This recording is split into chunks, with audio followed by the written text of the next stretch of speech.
तो अगर आप एयरपोर्ट में जॉब करना चाहते हैं तो आपके लिए एक वैकेंसी का अनाउंसमेंट किया गया है। इसमें आप फॉर्म भर सकते हैं 22 मई 2024 तक। इस नोटिफिकेशन में एग्जाम पैटर्न से लेकर हर चीज दी हुई है, कहां कहां पर एग्जाम सेंटर पड़ने वाला है, मध्य प्रदेश में कहां पर आपको काम करने का मौका मिलने वाला है, कहां पर आपका एग्जाम सेंटर पड़ेगा, सिलेबस क्या होगा, एज लिमिट क्या होगी, सारी चीजें हम डिटेल में डिस्कस करेंगे।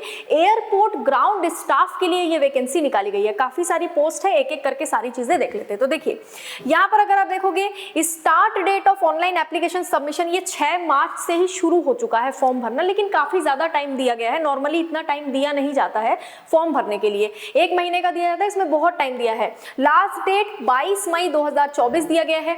रिटन एग्जाम का जो डेट है वो अभी तक नहीं बताया गया, यानी कि आपका जो एग्जाम होगा वो कब होगा अभी नहीं पता है, ठीक है। रिजल्ट 15 दिन के अंदर आ जाएगा, जिस दिन आपका एग्जाम होगा उसके 15 दिन के अंदर आपको रिजल्ट देखने को मिल जाएगा। अब यहाँ पर सारा डिटेल दिया है। नंबर ऑफ सीट, वैकेंसी कितनी है 1074, यानी 1074 वैकेंसीज अनाउंस की गई है, सीट्स 1074 है। सैलरी एक्सपेक्टेड 25,000 से लेकर 35,000, हर महीने आपको 25,000 से लेकर 35,000 के बीच में कितनी भी सैलरी मिल सकती है वो डिसाइड होगा बाद में, ठीक है। पोजीशन क्या है एयरपोर्ट ग्राउंड स्टाफ की, अगर आप एयरपोर्ट कभी भी गए होंगे तो आपने ग्राउंड स्टाफ देखे होंगे, वही आपका काम रहेगा। एलिजिबिलिटी बहुत ही सही है, 10+2 यानी कि 12वीं पास अगर आप हैं तो आप आराम से इस फॉर्म को भर सकते हैं, या फिर 12वीं से ज्यादा भी अगर आपने कर लिया है, क्वालिफिकेशन आपका है, जैसे ग्रेजुएट हैं या कोई भी क्वालिफिकेशन आपने किया है तो आप ये फॉर्म भर सकते हैं। लेकिन मेनली याद रखिएगा कि 12वीं से कम अगर आपका क्वालिफिकेशन है तो आप ये फॉर्म नहीं भर पाएंगे। एज लिमिट 18 से 30 साल के बीच में रखी गई है, minimum age 18, maximum age 30 year रखी गई है, ठीक है। अब यहाँ पर नोट में कुछ पॉइंट लिखे हुए हैं, बोथ मेल एंड फीमेल में apply, fresher can also apply. किसी किसी फॉर्म में क्या होता है कि सिर्फ मेल अप्लाई करते हैं, किसी किसी में सिर्फ फीमेल अप्लाई कर सकती है। इसमें बोथ मेल एंड फीमेल यानी पुरुष और महिला दोनों ही अप्लाई कर सकते हैं। कोई एक्सपीरियंस नहीं मांगा गया है ऐसा, ठीक है, लेकिन अगर आपके पास एक्सपीरियंस है तो वो और अच्छा है, पर फ्रेशर्स अप्लाई कर सकते हैं, कोई दिक्कत नहीं है।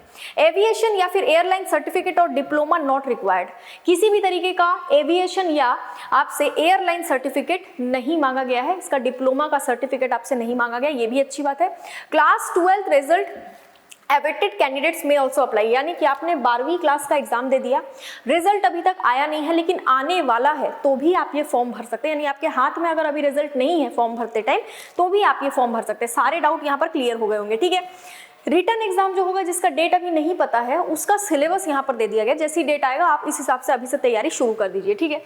रिटन एग्जाम में जनरल अवेयरनेस 25 नंबर के क्वेश्चन आएंगे, जनरल अवेयरनेस के, एविएशन नॉलेज के 25 नंबर के क्वेश्चन आएंगे, इंग्लिश नॉलेज के 25 नंबर के क्वेश्चन आएंगे, एप्टीट्यूड एंड रीजनिंग के 25 नंबर के क्वेश्चन आएंगे।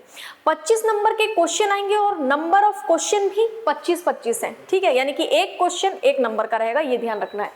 टाइम कितना रहेगा 1.5 घंटे का टाइम आपको दिया जाएगा, यानी कि 90 मिनट्स का टाइम आपको यहाँ पर दिया जाएगा। और मार्क्स कितने होंगे 100, एक क्वेश्चन 1 नंबर का, टोटल मार्क्स कितने रहेंगे 100 रहेंगे, ये भी आपको ध्यान में रखना है, ठीक है। अब यहाँ पर आप देखेंगे डिटेल्स ऑफ सिलेबस, जो जो सब्जेक्ट्स हमने देखे उसके सिलेबस को थोड़ा सा डिस्क्राइब करके बताया गया है। जनरल इंटेलिजेंस एंड रीजनिंग में the question in this part intend to measure the candidates general learning ability, questions will be broadly based on alpha numeric series, coding and decoding, analogy, following directions, similarities and differences, jumbling, problem solving. ये आप एक बार खुद देख सकते हैं syllabus क्या क्या है, ठीक है। इंग्लिश का भी आपको सारा कुछ दे दिया गया है कि क्या क्या पूछा जाएगा, जनरल अवेयरनेस का भी दे दिया गया है, ठीक है। Art and culture, civics, economics, general science, environmental studies, history, geography, सारी चीजें। एविएशन नॉलेज में क्या पूछा जाएगा, ये थोड़ा सा आप लोगों को नया लग रहा होगा, जो बच्चे फ्रेशर हैं जिन्होंने कभी एग्जाम दिया नहीं है उनके लिए ये थोड़ा सा नया है। इंडियन एविएशन के बारे में क्वेश्चन पूछा जाएगा, एयरपोर्ट के नाम, जो भारत में अलग अलग एयरपोर्ट है, कहाँ पर है, कैसे हैं, उनके नाम पूछेंगे, उनके नाम से रिलेटेड क्वेश्चन रहेंगे। एयरपोर्ट टर्मिनोलॉजी, यानी कि एयरपोर्ट में किस किस तरीके के अलग से वर्ड्स यूज किए जाते हैं, उन वर्ड्स के क्या मीनिंग होते हैं उसके बारे में क्वेश्चन आ सकता है। सिविल एविएशन के बारे में आ सकता है, एयरपोर्ट कोड्स के बारे में आएगा, और knowledge of international airport. International airport जो है अंतरराष्ट्रीय हवाई अड्डे, अलग अलग देशों के हवाई अड्डे, चाहे आप भारत के जो अंतरराष्ट्रीय हवाई अड्डे हैं, ठीक है, भारत के अलग अलग राज्यों में जो अंतरराष्ट्रीय हवाई अड्डे हैं उनके बारे में भी पढ़ना है आपको, उसके बारे में भी क्वेश्चन आएगा। ये वही चीजें हैं जो कि हमने अभी ऊपर देखा था, फिर भी मैं एक बार बता देती हूँ। Written exam contains 100 objective type MCQs, यानी कि एमसीक्यू बेस्ड क्वेश्चन आएंगे, वही 4 ऑप्शन वाले question. Each question carries 1 marks, no marks would be awarded for unattempted questions. Level of exam will be up to 12th standard. 12वीं pass मांगा गया है, यानी कि आपके जो क्वेश्चन का लेवल होगा, जो एग्जाम में क्वेश्चन पूछे जाएंगे वो भी 12वीं लेवल के ही क्वेश्चन, बहुत ज्यादा हार्ड नहीं रहेंगे, 12वीं लेवल के रहेंगे। नेगेटिव मार्किंग बिल्कुल नहीं होगी, यानी कि आप हर क्वेश्चन को अटेम्प्ट कर सकते हैं बिना डरे, ठीक है, कोई नेगेटिव मार्किंग नहीं है।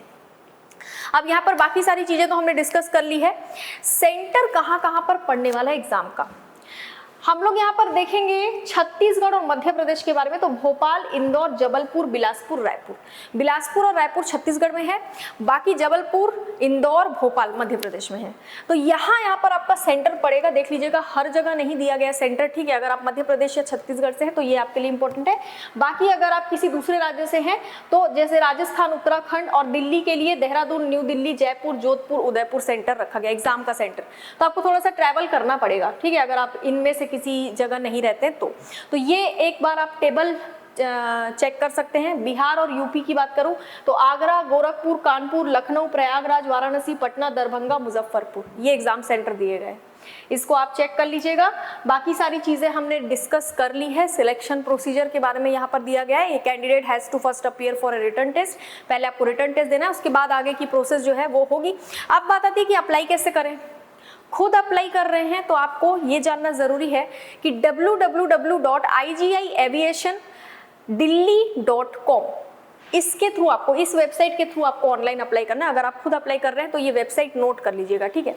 बाकी सारी चीजें हमने डिस्कस कर ली है। वीडियो को लाइक कीजिए, चैनल को सब्सक्राइब कीजिए और वीडियो को शेयर कीजिए। और किसी भी तरह का डाउट या कंफ्यूजन आपको हो तो आप मुझे कमेंट बॉक्स में पूछ सकते हैं। आज के लिए इतना ही, थैंक यू सो मच।